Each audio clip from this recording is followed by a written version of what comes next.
Hi, you guys. Welcome back to the SkillsHub.Life YouTube channel.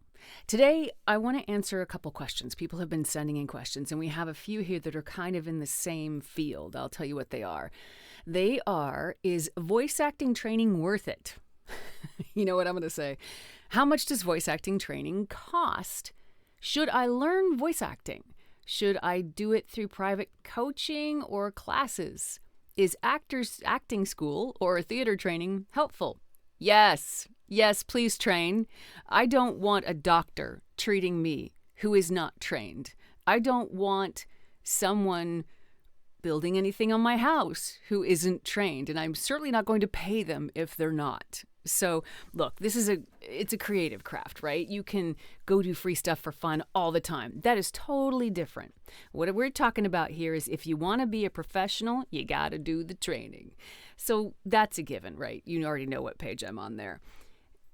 Having said that, how do you know what it's going to cost you? How do you know how to find a person you can trust? How do you know if you're overtraining and just kind of using it as a way not to actually put yourself out there?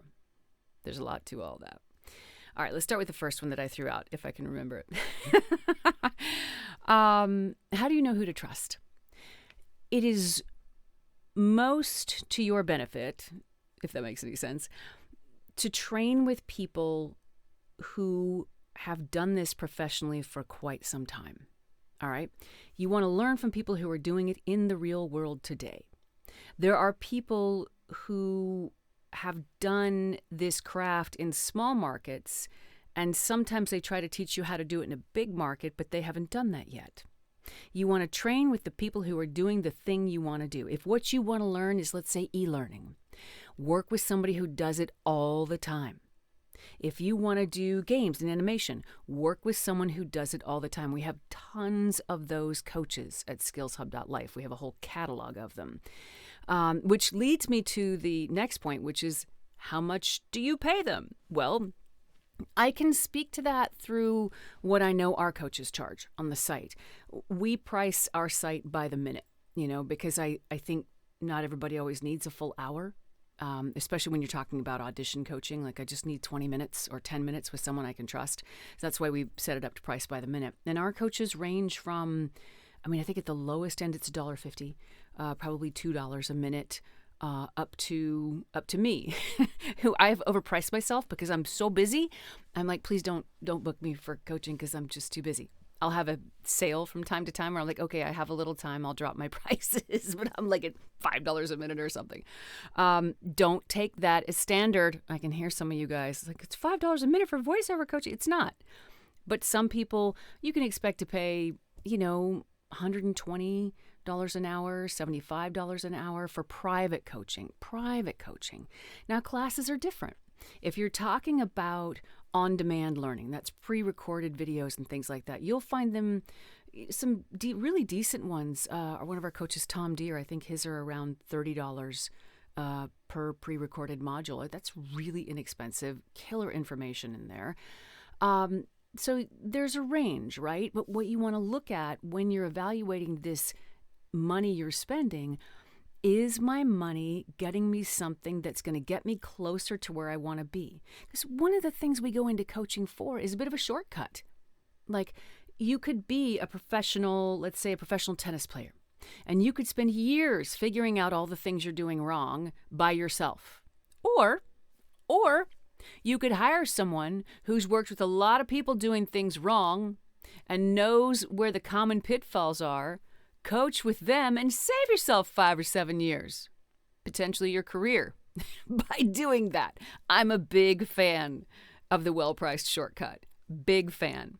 And part of why we pay coaches is because this is a really powerful reciprocal relationship, right? We're getting something of great value from them, and we need to exchange value as an act of respect and reciprocity. Reciprocity is very, very important in this world.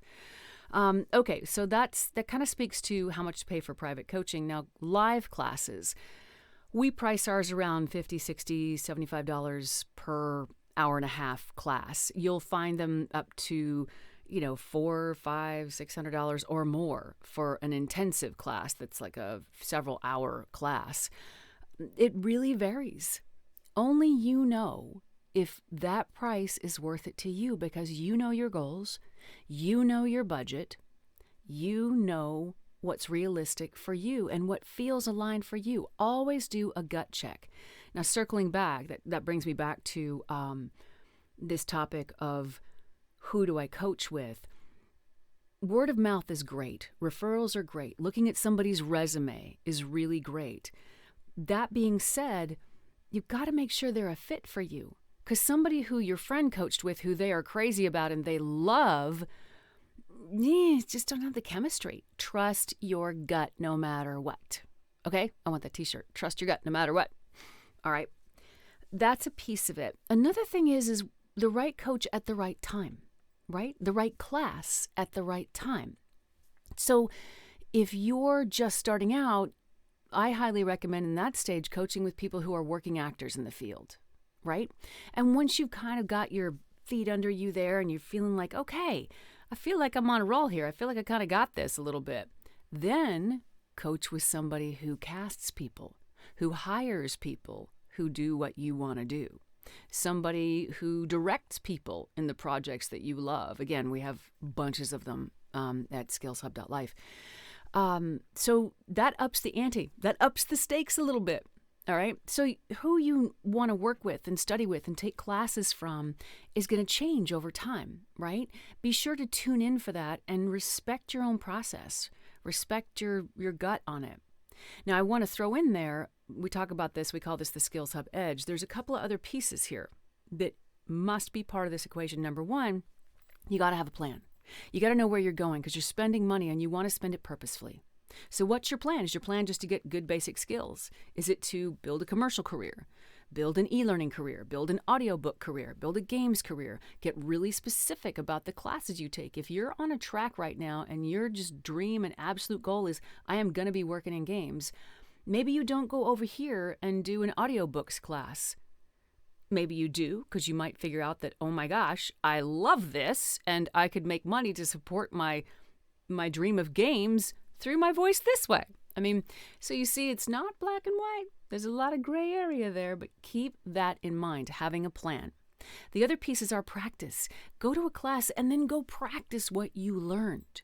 All right? Go get extra value out of it by really incorporating it, recapitulating and going over it and getting it into your body so it's second nature and you really learned. You didn't just sit there and listen. You really took it in, digested it, and integrated it into yourself and your skill set and how you operate. And the last piece, and this is the last piece of the Skills Hub Edge, is check it. You need to check yourself. You need to check your assumptions. Check that you understood it the way it was intended. Like you can learn something and go, oh yeah. It's like learning a dance step wrong. Like, it's like boom, boom, boom, boom. I'm not a dancer, and they're like, no, it's boom, boom, boom, boom. I'm like, oh, I've been doing it wrong this whole time, right? There's a lot of freedom in this craft, but there are some basics that are very, very important. Okay, so let me just double check that I answered these questions. Is it worth it? Well, we know that. How much does it cost? We kind of went over that. Well, we did go over that. I say kind of because it's a broad field. How should I learn voice acting? We went over a bit of that. Theater training. I didn't address that. Theater training is extremely helpful. Any kind of training is helpful. I started as a singer. Singing training is extremely helpful. Anything that connects you to your emotional library, your craft of calling that library forth on demand when needed, anything that teaches you mechanically how to use your voice in a more powerful, more versatile, stronger way that you can sustain over time, anything that exposes you to the experience of just putting yourself out there in front of people in a way that can feel mortifying at first, and then you just get used to it. Like, it's been a long time since I've been embarrassed in the booth. I don't even care anymore. I just want to do whatever the project needs, right? And you'll get there through showing up and doing it in front of other people, whether that's virtually in front of other people or in person in front of other people. So I hope that answers these questions. Hit me up with questions below. Let me know what else you want me to share my experience about. And we're really glad you're here. And we'll see you on the site. Have a great day.